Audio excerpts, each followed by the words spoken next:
materi kita Dr. Asrawati, SPA Konsultan, dengan materi prosedur vaksinasi COVID-19 pada anak usia 6 sampai 11 tahun. Dr. Asrawati, MD SPA Konsultan, lahir di Padang pada 16 Agustus tahun 74. Beliau sekarang adalah staf divisi tumbuh kembang pediatri sosial, bagian ilmu kesehatan anak, FK Unan, RSUP M. Jamil Padang, dan beliau menamakan pendidikan dokter FK Unan pada tahun 2000, kemudian tahun 2015 menjadi dokter anak SP1, dan 2019 beliau juga menamatkan pendidikan konsultan sebagai konsultan pada tumbuh kembang dan pediatri sosial di FKUI RSCM. Baik, saya sudah pada Dr. Asrawati, waktu di tempat saya persilakan.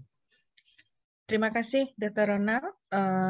Yang saya hormati Kepala Dinas Kesehatan Pak Ari, kemudian Ketua IDAI Provinsi Sumatera Barat Dr. Vini, Ketua ID Provinsi Sumatera Barat Dr. Pom, semua tadi juga ikut serta ya, Bapak Ibu dari Ketua ID dan semua PPNI juga di kabupaten kota ya, teman-teman sejawat dari Sumbar yang bergabung, Bapak Ibu peserta semua dari berbagai organisasi profesi baik ID, IDAI, IBI, PPNI dan IATMI ya.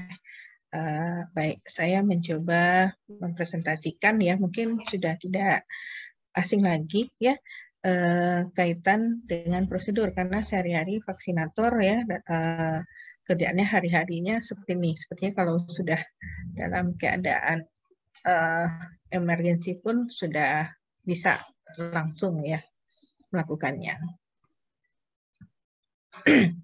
Apa slide saya jelas, Dr. Ronald? Jelas, Bu. Sedang proses dulu belum. Oh, belum loading. Oke. Sudah, saya sudah. Oke.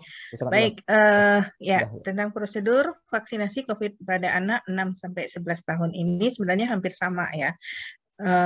Untuk pembahasan mungkin saya awali dengan kasus anak pada usia 6 sampai 18 tahun ini 0,5%, namun jumlahnya ini akan menjadi ribuan ya kalau dikaitkan dengan jumlah total penduduk ya. Nah, ini kasus yang di Indonesia saat ini terakhir ya, kita memang terjadi penurunan kasus yang sangat signifikan, tapi bukannya tidak bahaya seperti yang dijelaskan oleh Bapak Kepala Dinas ya. Kita harus berhati-hati karena ada varian baru ya. Nah, ini juga sudah slide Bapak Kepala Dinas, saya potong saja cepat ya. Kemudian berkaitan dengan situasi yang di luar bahwa Omikron telah ditemukan ya, dan kemungkinannya juga dikhawatirkan untuk penyebarannya, termasuk penyebarannya nanti mudah-mudahan ya nggak sampai di Sumatera Barat. Nah, ini capaian vaksinasi ya, semua yang bergerak ya untuk mencapai vaksinasi Sumatera Barat dengan berbagai program percepatan tadi yang disampaikan oleh Bapak Kepala Dinas. Semoga apa yang diharapkan termasuk hari ini ya sebagai salah satu upaya untuk pencapaian cakupan vaksinasi untuk menuju herd immunity ya. Nah, sepertinya beberapa kota belum bisa dilakukan vaksinasi anak karena mensyaratkan 70% tercapai vaksin dan 60% harus lansianya sudah tervaksinasi karena yang paling berisiko ya. Nah, ini kasus-kasus yang kita kumpulkan yang didapat bahwa memang usia anak 6 tahun ke atas itu memang berisiko ya, hampir 10% kasus yang terjadi. Nah, kalau di awal-awal bisa awal-awal pandemi jelas bahwa kematian juga bisa terjadi dan angkanya untuk Indonesia juga sangat tinggi ya. Nah, pada anak kita tahu tanpa gejala itu 67,3%, sehingga waktu kita mengarrange bagaimana bisa anak bertatap muka belajarnya karena dia adalah OTG, itu yang akan bisa menularkan kepada orang-orang di sekitarnya, terutama tadi bahwa lansia punya risiko yang sangat tinggi ya kemungkinannya, maka diharuskannya anak untuk dilakukannya vaksinasi.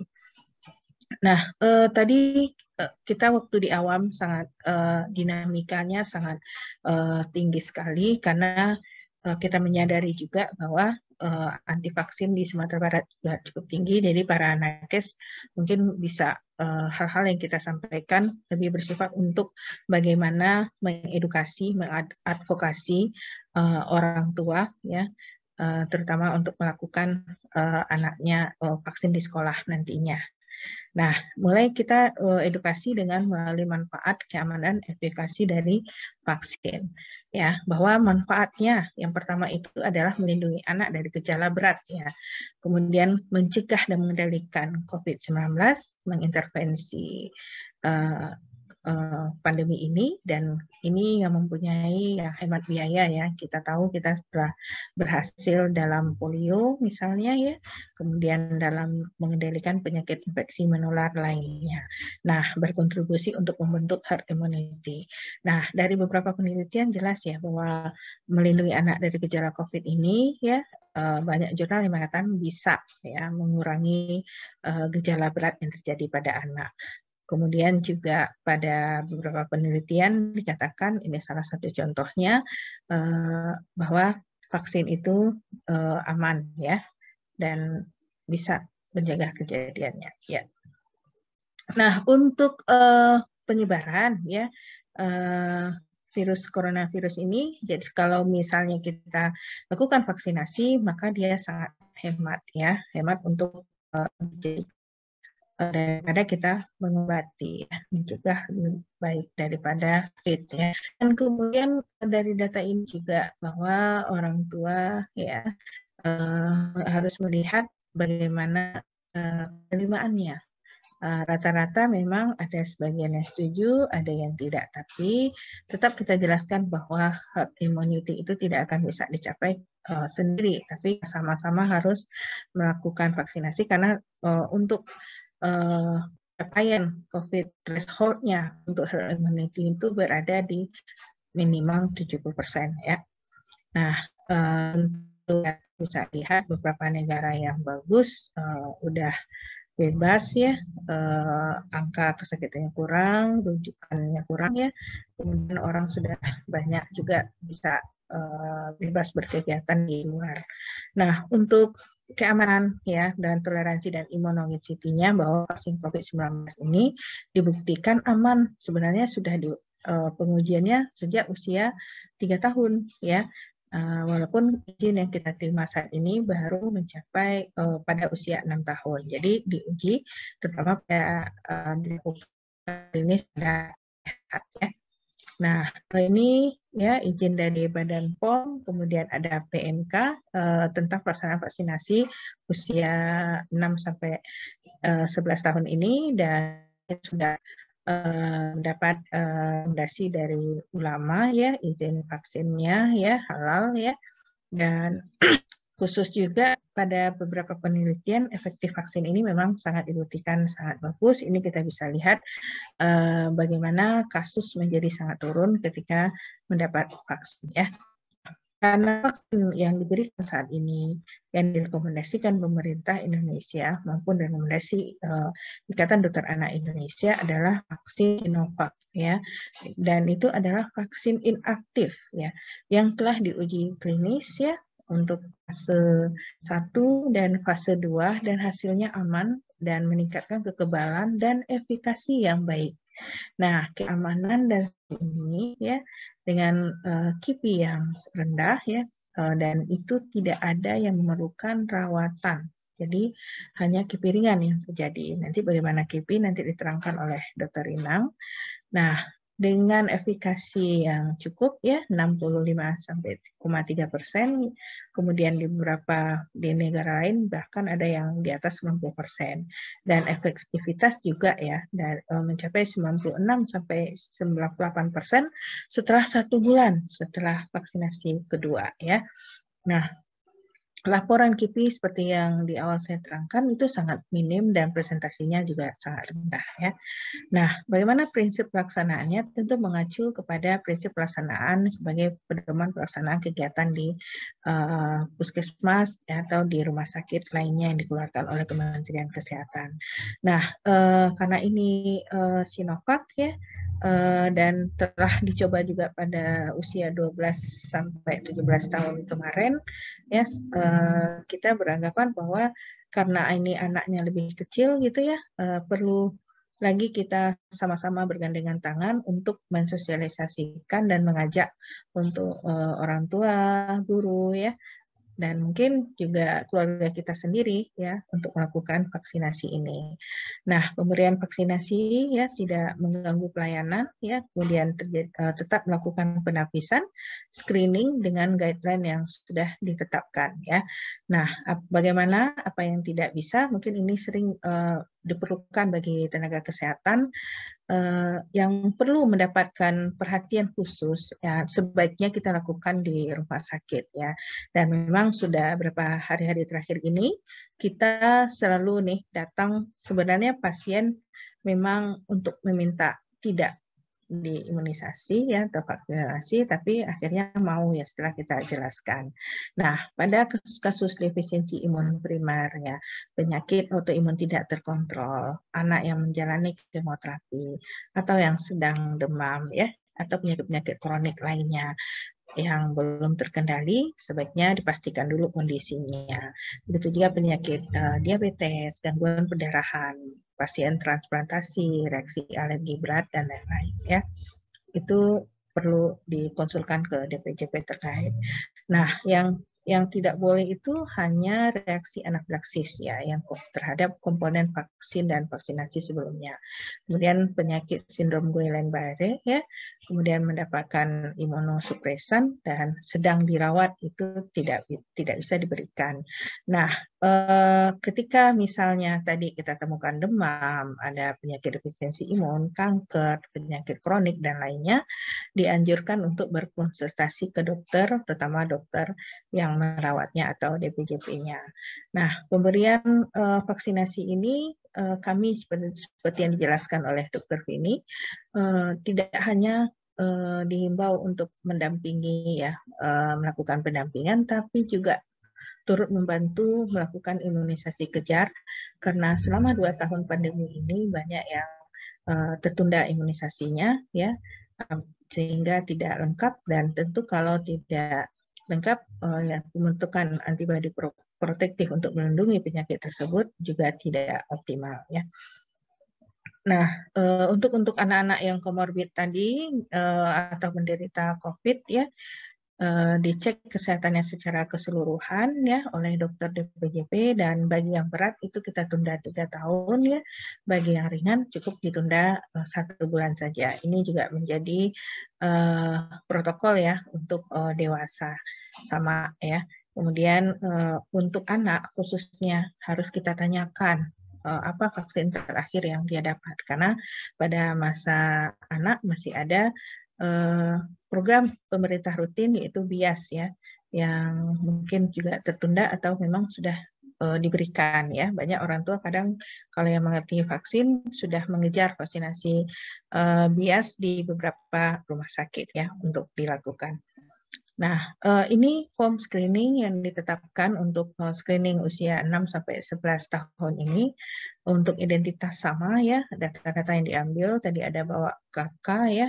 Kemudian untuk meja screening kita dilakukan oleh dokter dengan mengukur vital sign juga sama ya, dengan apabila suhu 37,5 derajat Celcius kita tunda sementara ya. Kemudian kalau lebih baiknya idealnya diperiksa tekanan darahnya. Tapi kadang dok nggak ada, sulit untuk melakukan tekanan darah, mungkin pastikan tekanan nadi mungkin ya, kita bisa periksa frekuensi nadi. Kalau aman ya itu bisa kita lanjutkan ya. Kemudian juga ada penyakit-penyakit ya yang diderita anak sebelumnya, dan inti kita harus menggalinya. Nah, Kemudian karena anak dibawa didampingi orang tua biasanya orang tua juga biasanya mau bilang itu apa penyakitnya, dan bahkan biasanya kan orang tua agak-agak malah ingin menidakkan, jadi biasanya lebih banyak malah sebutan penyakit yang dia sampaikan ya. Nah, untuk yang lain-lain juga riwayat COVID sebelumnya ya sama ya dengan dewasa dan remaja sebelumnya. Nah, untuk persiapan vaksinasi ini divaksin semua pasti sudah paham ya. Mengingatkan kita patuhi bahwa tanggal kadaluarsa, warna vaksin dan uji kocok ya semuanya harus ya. Dan satu lagi benar vaksinnya, kemudian waktu, dosis, dan dokumentasi juga harus ya. Karena sekarang kita juga sangat ketat dalam pengawasan pengeluaran vaksin, ada ya, sehingga bisa menjawab ya ketika terjadi permasalahan, kita sudah ada catatan sedikit mengenai kondisinya saat dilakukan vaksinasi. Nah, untuk lokasi penyuntikan intramuskuler ya, kalau intramuskuler tentu tegak lurus ya dengan sudut 90 derajat ya. Nah, dosis sama ya 0,5 mili, kemudian jarak intervalnya 28 hari. Nah, pencatatan itu juga sangat penting sama ya, batch-nya, jenis vaksin, tanggal ya, kemudian nama dan catatan yang melakukan. Nah, pemantauan ya diharapkan maksimal sih 30 menit ya, tapi kalau misalnya dia tidak ada keluhan dan lainnya boleh 15 menit ya. Nah, untuk pembuangan alat limbah juga sangat diperlukan untuk keamanan kita semua ya. Nah, alur penanganan KIPI ya, ini akan diterangkan oleh Dr. Inang. Nah, ini nih sekarang yang menjadi fokus kita sebagai tenaga kesehatan, adanya hambatan dari orang tua ya. Pagi-pagi tadi siang kami mendapat banyak banyak yang menyatakan bahwa dia anaknya tidak mau divaksin ya, kayaknya berlomba-lomba ya mengisi kolom chat ya.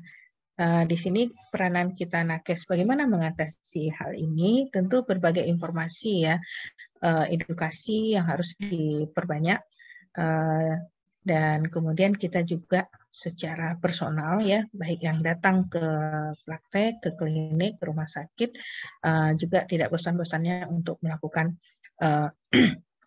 edukasi ini. Nah, bagaimana teknik kita mengedukasi ya, dan untuk mengambil keputusan ya, karena keputusan perorangan itu kan bervariasi ya. Kadang dipengaruhi oleh pengetahuannya atau manfaat imunisasi itu yang masih kurang.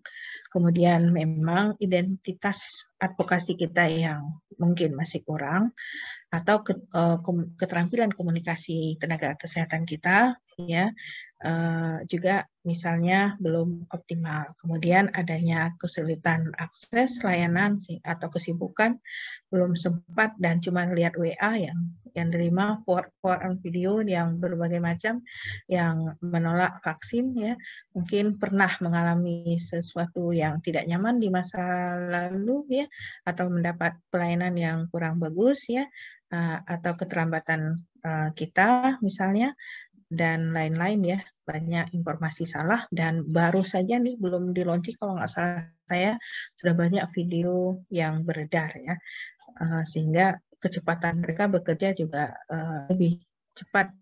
Memang kita kerja dengan anti vaksin. Nah, bagi yang anti vaksin ini ya, kita yang benar-benar tegas seperti tadi ya, ada yang menolak ya, kita memang tidak perlu berdebat ya, atau dipaksa atau malah disalahkan ya. Jadi jangan menghabiskan energi untuk mendebat orang yang keras untuk menolak ya.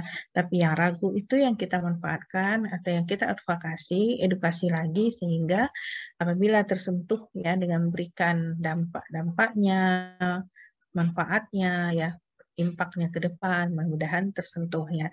Dan rata-rata kalau memang kita sabar dan menghadapi mereka ya, itu bisa dilakukan ya.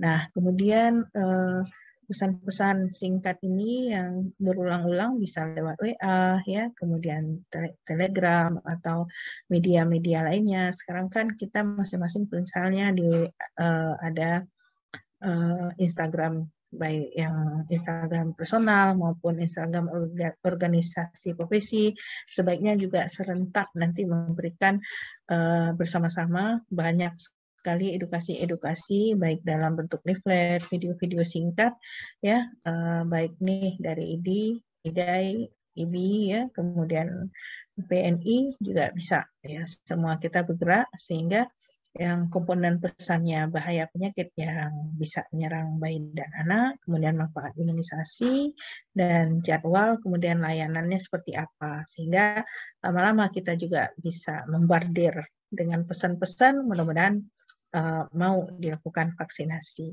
Nah, dalam melakukan vaksinasi ini jangan lupa ya, tetap 5M-nya dilakukan. Nah, demikian saya sampaikan. Terima kasih. Ini terima kasih juga kepada sejawat kami yang di Sawalunto melakukan pertama kali vaksinasi di Sumatera Barat ya, dengan memvaksin anak beliau sendiri ya, sebagai contoh. Demikian saya sampaikan. Terima kasih. Assalamualaikum warahmatullahi wabarakatuh. Saya kembalikan kepada moderator Dr. Rona.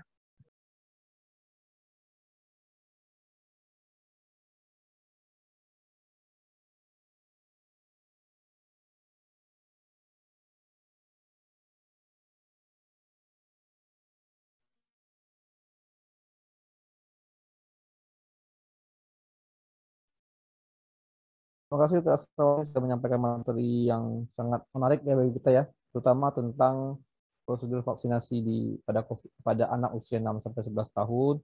Kemudian tadi menyampaikan prosedurnya, kemudian apa saja yang merupakan kontraindikasi, dan persiapan-persiapannya bagaimana juga, dan yang terakhir tadi tentang bagaimana kita bisa mengadvokasi ya, tentang bagi yang menolak ya nggak usah dipaksa. Yang perlu kita adalah yang masih ragu, yang itu yang harus kita advokasi terus menerus ya. Kemudian